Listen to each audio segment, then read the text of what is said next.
banza ukingaho wakinzeho. Aha, bakiriya bamagagari inshuti zanjye bene data inshuti z'umusaraba mwongeye kwirirwa. Umwami Imana bandebera icyoroshye, nubwo benshi mwe bameze nkaho mwakubiswe mujya mushima Imana.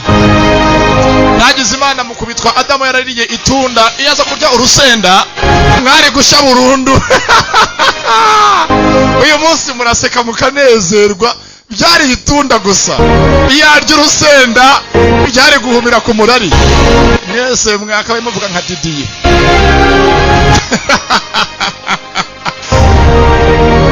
Muri ryajwi rya alien.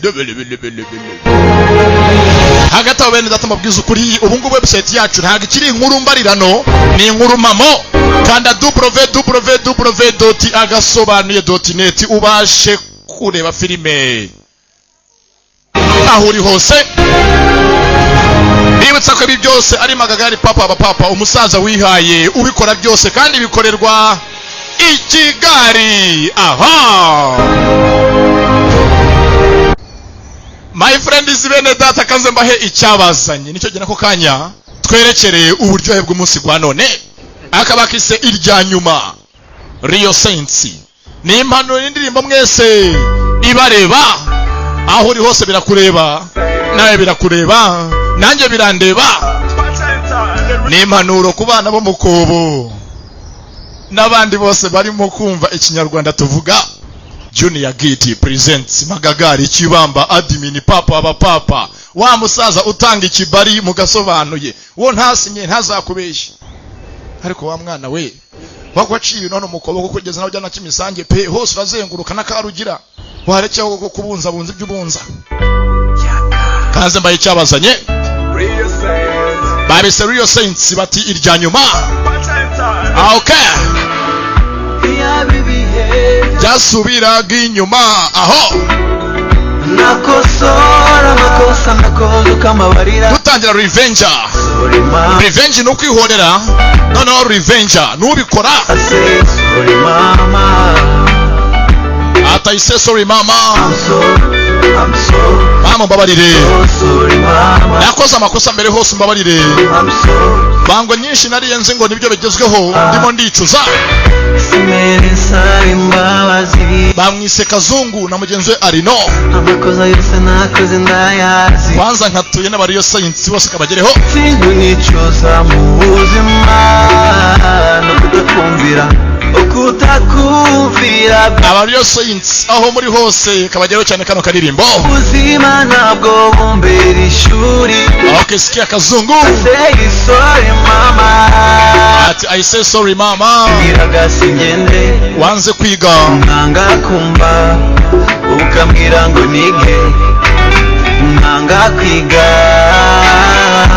Ya bibi kano karirimbo by'umwihariko nkatuye Rufendeke na madamu wiwe. tasubira nkatuye Inkidinki bonne chance mavenge kamugereho cyane na madamu wiwe. nakosora amakosa nakoze kamabarira. I say sorry mama, na Abuduru Kabondo na madamu na Rukoco na madamu. I say sorry mama, ubwo ni Rukoco 16 ushyira mu gifaransa. Nabize mu gifaransa ajyaho Tirise cyangwa ajyaho Sheze. Rukoco 16 Rukoco Tirise abari madamu w'umuntu. I'm so ngo ngewe niba ndi giti bwo madamu ni giturire. sorry mama, Ibijya gusangira ushyiramo gutyo ukagira ukuntu bigoragoza. so sorry mama, Giti Tirise giti ha. amukuru riratinda ariko niri Mwaretse kunyosha mutaza gutuma bandaza hanze. Abo bandaza hanze munyoshye. Nimuzi ko ijambo ni iryabo muri iyi minsi. iyo nza kumvira mama ubusimba ndi kurira, bamwise Arino. sinagakwiye kwituza ngo iyo mbimenya, umwana w'Ikampembe. nabuze ko na ruguru nabuze iyo ngara. Nibutsa ko uri umuhanzi ne video nza nk'iyi ngiyi. Ibi byose giti ndabikoresha cyane nk'iyi ngiyi ureba. imihanda y'i Kigali ibiramo, Aka ni akazi ka giti k'imizi mirefu. ngende nanga kumva ukambwira ngo nige kandi indirimbo twakoze nanga kwiga ibya promo byo mubimbaze igomba kugera ahantu hose nkaguha views miliyoni mu minsi 3 sora amakosa nakoze kama none surahakana filime yanjye igera ku isi hose murabizi ubu kacemutse mfite na website film tuzishyiraho zabasobanuzi bose kandi mama nagasobanuye .net I'm so sorry mama I'm so sorry mama I'm so baricuza sorry mama baraka imbabazi zabo irya nyuma na nyuma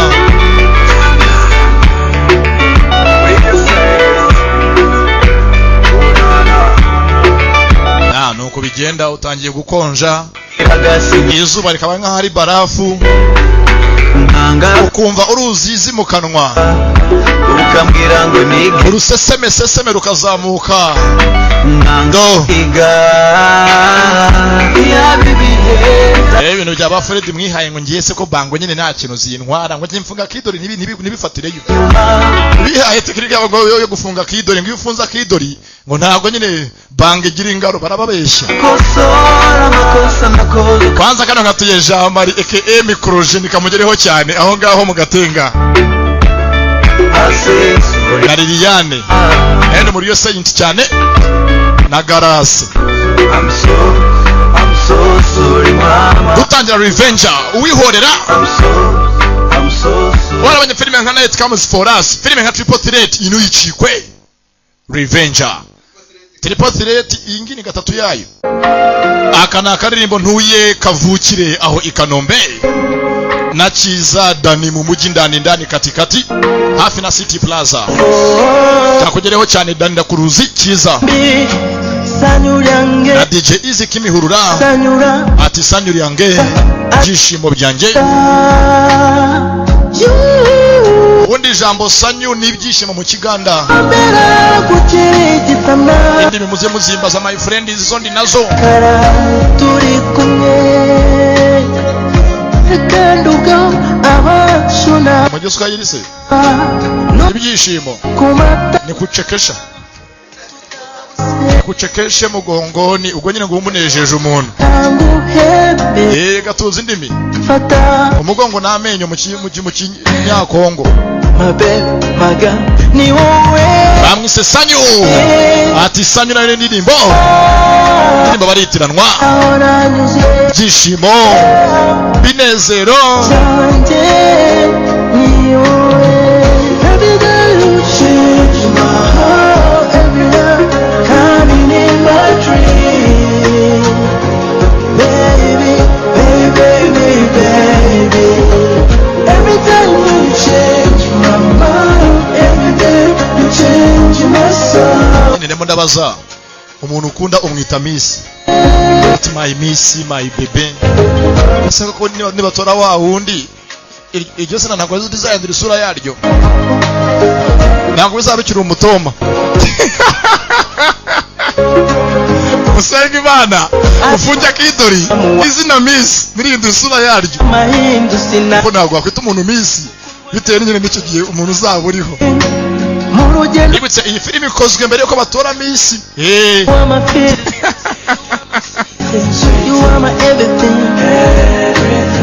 ati am I everything uri byose kuri njye nguse sanyu akarimba nako ni sanyu byishimo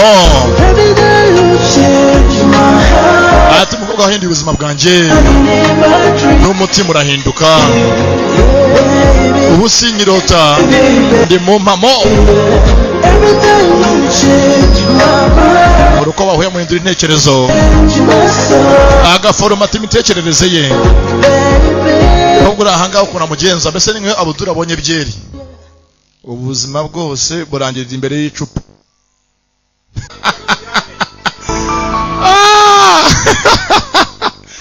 aho yawe yaje kugita gitangaza ni intumwa Little Big nabateguye cyane my friend is bene data abantu muri ahangaha mwese muruva bivuga neza cyangwa aho biravuga abantu banjye green fish ngo akose mungu biki Musa Productions nabateguye cyane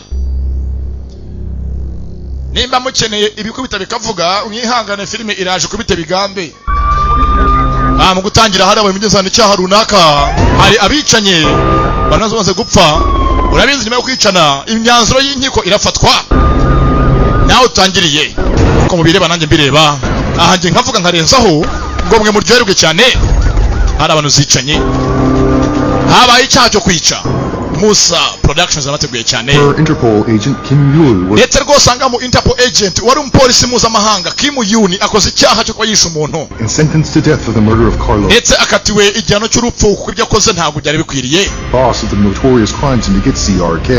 The court ruled that Kim Yul, ndetse itegeko ritanzwe ko afite gufungirwa kure y'abana akajya mu kato, wife and daughter. The court also confirmed cyane ko yishe yamwisha muhora akashoboka ariwe bivuganye umugore we n'umwana in isolation inside AP 101. nibwo agiye kujya muri isolation ajya aha wenyine muri gereza bitangwa ni AP 101.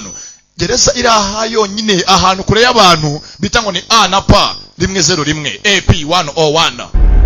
niho agiye kujya gufungirwa bamwise ngo ni Kim Yul, ni umupolisi mpuzamahanga Interpol agent. Bakise revenger. Revenge ni ukwihora gusa, revenger ni ubikora. Ahangaha mu nyanja y'Ubuhinde Indian Ocean n'utangiriye ni gereza iri aha yonyine ijyanwamo bakagarara ba rubebe abayogoje abandi, abantu nka Nzururu bajya hakuno, abantu nka Kibebezo bajya hakuno. gereza ngiyo iri ku kirwa iri aha yonyine ni kuri Nkombo district. Kumbanga dore gereza hiri kuri gereza ni ikirwa bagomba kunagayo mujye kubana. Aba bana babashyira hamwe nyine mu kato, abana ni abandi babashyira hamwe nyine turaho bibereye.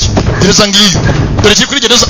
Kumbanga gereza hiri abantu baratuye baratunganirwa bose nabicanye nabo isi yarambiwe. ndetse gereza ahantu iri ni ahantu ibihugu bya Aziya hafi 12 byose abanyazi byafashe umwanzuro biremeza ngo gereza ibe bihuriyeho. ni gereza ihuza amahanga ya Aziya 12.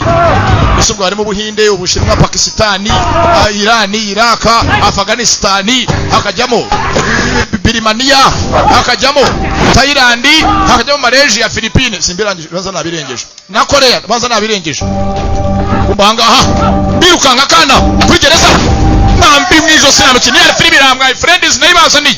Bakise revenger wihorera kwibutsa ko ari agasobanuye .net irimo nk'izi ngizi usangaho akaba nibyicanyi harakana munyezi n'umugore ni mama wako mama wakana mama